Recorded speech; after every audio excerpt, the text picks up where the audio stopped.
Salut les amis, j'espère que vous allez bien. On se retrouve dans cette nouvelle vidéo pour faire du Lorcana et pour ouvrir surtout ce magnifique coffret que j'ai réussi à avoir ce matin à Disneyland Paris, à World of Disney, la boutique qui est juste à côté dans le Disney Village. On est content, j'ai passé une nuit, une nuit blanche tout simplement. C'était pas forcément nécessaire parce que il y a de plus en plus de stock au niveau de ce genre de produits, donc ça fait plaisir. On n'a pas trop de mal maintenant à se les procurer. C'est pas comme le D23 premier du nom. Là c'est vrai que c'était un peu touchy. Il n'y en avait pas beaucoup, mais là il y en a de plus en plus, donc c'est très cool. On peut se procurer du coup les playsets pour nous les joueurs, voilà, et collectionneurs même aussi bien sûr. On peut se procurer ces playsets, on est content. On va regarder qu'est-ce qu'il y a à l'intérieur. Bon, on sait déjà ce qu'il y a à l'intérieur, on va regarder vite fait le dos. Voilà, on va pas trop spoiler, bon, mais on le sait, voilà, on sait que c'est cette fameuse Hector Rivera qui est la carte rouge du coup de ce coffret. On va tout de suite se pencher sur le packaging. Le packaging, il est identique. Il est identique à ce qui s'est fait sur les anciens coffrets. Enfin, en tout cas, l'ancien coffret, le Curator, qui a eu il n'y a pas si longtemps aussi à Disneyland Paris. Donc, finalement, il y a eu un paquet de pognon à débourser. On a plus d'argent. Donc là, vaut mieux qu'ils ne fassent pas de coffret pendant un petit moment, voilà, pour calmer un peu les choses et qu'on ait encore un petit peu de tunas dans le portefeuille. Alors, je vais vous mettre ça de côté pour l'instant et je vais revenir sur effectivement les anciens coffrets. Voilà, ça, c'était le tout premier coffret. Bon, il est un peu cassé. Bon, voilà, je l'ai ouvert moi parce que effectivement j'ai ouvert les cartes qui étaient à l'intérieur. Je vais pas montrer à l'intérieur parce que bon, on l'a déjà vu. Je vous invite à aller voir la vidéo si ce n'est pas encore déjà fait. Voilà, la boîte était un peu plus simple, mais elle était un peu plus en carton. C'était un peu plus cartonné, on va dire, un peu plus épais comme matière. Je vous montre le packaging du coup du Curator's Collection, pareil, que vous pouvez aller regarder sur la chaîne. Je vous invite à aller dans le catalogue pour aller voir la vidéo ouverture. Et bah là, on a un packaging qui ressemble plus à ce qu'on a eu là aujourd'hui. On a du texturing un petit peu de partout au niveau des tourbillons d'encre, voilà, sur le texturing sur les personnages, machin. Donc on avait une boîte aussi un peu paplard plastifié. Enfin voilà, c'est plutôt chouette d'avoir ce format là, mais il est un petit peu plus fragile, je trouve, que l'ancienne boîte première du nom du D23 Collection. Là le côté un peu cartonné du premier coffret était sympa, mais ce n'est point grave. On a quand même une très belle boîte cette fois-ci avec un peu plus de texturing, tout ça, très cool.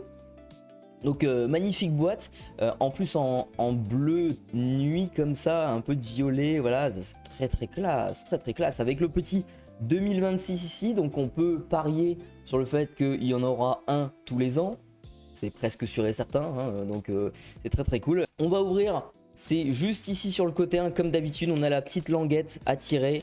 On a un petit foil, voilà, rainbow, bon, ce classico, voilà, c'est joli. Et attention mesdames et messieurs, on découvre les cartes, oh, en espérant que j'en ai aucune qui est retournée. Ouh, oui, c'est bon. Oh, waouh. Très belle boîte. Très belle boîte. C'est très classe. On a des très belles cartes. Et l'autre partie, je le fais en direct. Je le fais en direct. Voilà. On va se pencher sur les cartes et on va zoomer un petit peu plus pour avoir tous les effets de foil, etc.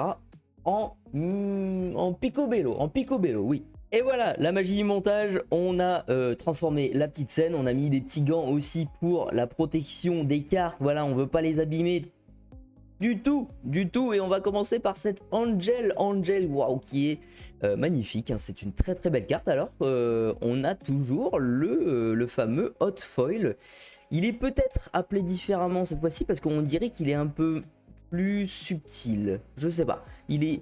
Voilà, vous voyez un petit peu, il est peut-être même un peu mieux placé. Je ne sais pas si c'est aléatoire sur celle-ci, du coup, je ne sais pas. Mais en tout cas, on a le même type de hot foil qu'on avait sur les anciennes D23. Mais vous voyez un petit peu, un peu moins un peu moins présent sur les nouvelles, je trouve.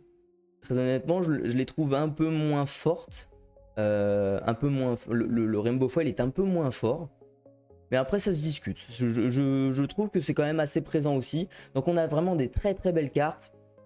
Avec le D23 ici, qui ça fait très très classe. Hein, voilà, ça change de couleur du coup en rainbow là, machin, avec le D23. On a les deux petits stamps de certification de la part de Ravensburger ici, de rareté.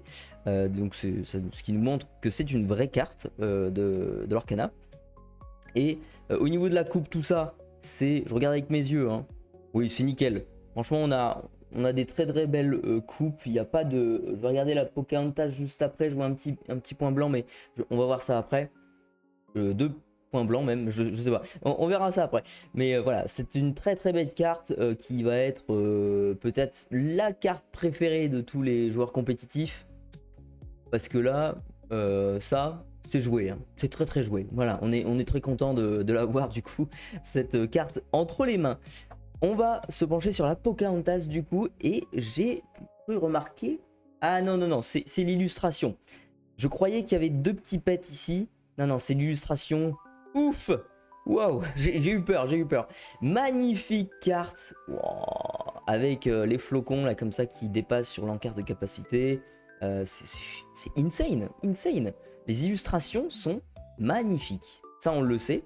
Le Rainbow Foil, le Hot Foil, je vais l'appeler comme ça, il est vraiment quali aussi. J'ai pas fait gaffe, mais est-ce qu'il était présent aussi sur le personnage? Où il était... Ah non, non, non, non, c'est... Ça passe en dessous du personnage. Regardez au niveau de ses cheveux. Le Rainbow Foil, il est là, hein, le Hot Foil. Et ben, ça passe en dessous des cheveux de Pocahontas. Donc ils ont fait un foil sélectif comme ça, ou alors ils ont appliqué de l'encre de Pocahontas du coup par-dessus le foil, ou en tout cas avec une, je sais pas, de l'encre un peu plus épaisse ou quelque chose comme ça. Je sais pas comment ça marche, mais c'est magnifique du coup.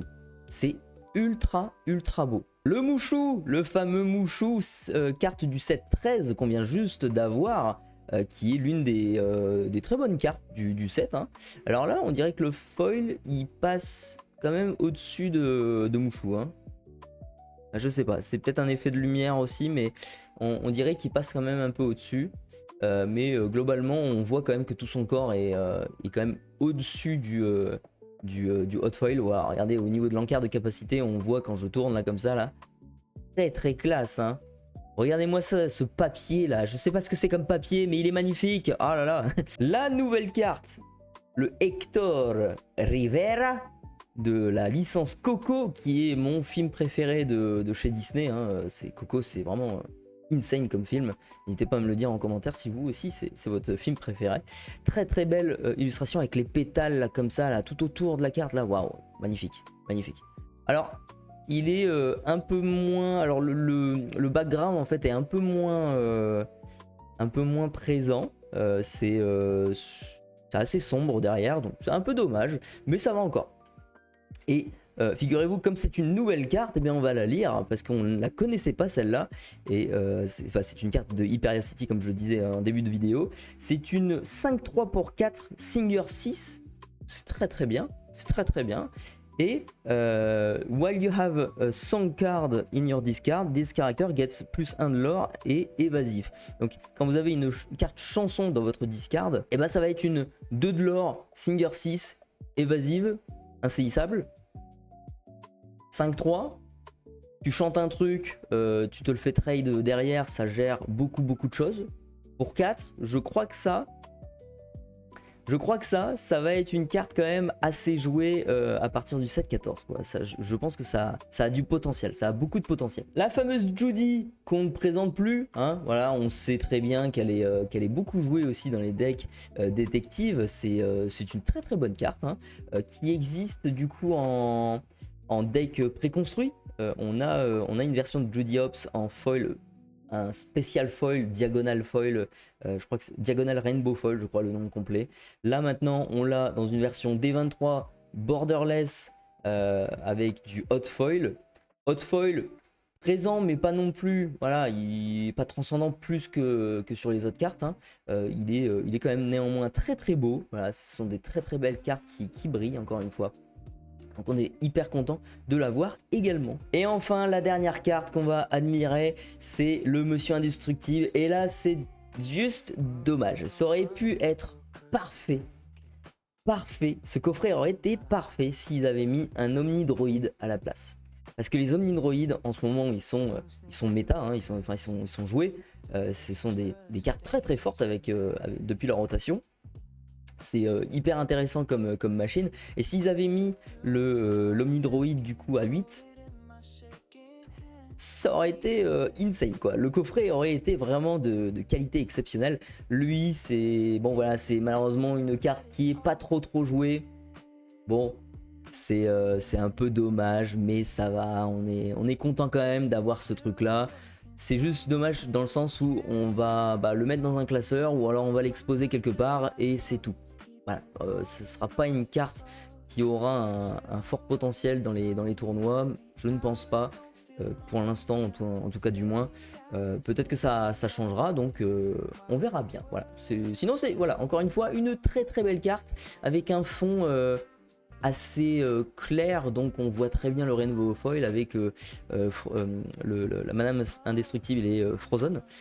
C'est très cool. On est ravis d'avoir ce joli coffret et cette jolie collection. Voilà, c'est la fin de cette vidéo les amis, j'espère que ça vous a plu, j'espère que vous aimez ces nouvelles cartes hein, qu'on a dans ce D23 collection 2026. Si cette vidéo vous a aidé à prendre la décision d'acheter le produit, de vous le procurer, eh bien n'hésitez pas à me le dire en commentaire. On se retrouvera du coup pour une prochaine vidéo, bien évidemment. N'hésitez pas à mettre un petit pouce vers le haut, à vous abonner si ce n'est pas encore déjà fait et à mettre bien sûr encore une fois un petit commentaire pour me dire si vous étiez présent là-bas, ça m'intéresse énormément, et à quelle heure vous êtes arrivé aussi, tout ça, et si vous avez réussi à en avoir, si vous n'avez pas réussi à en avoir aussi, n'hésitez pas à me dire tout ça en commentaire. On se retrouve très prochainement sur ce, prenez soin de vous et à tantôt. Just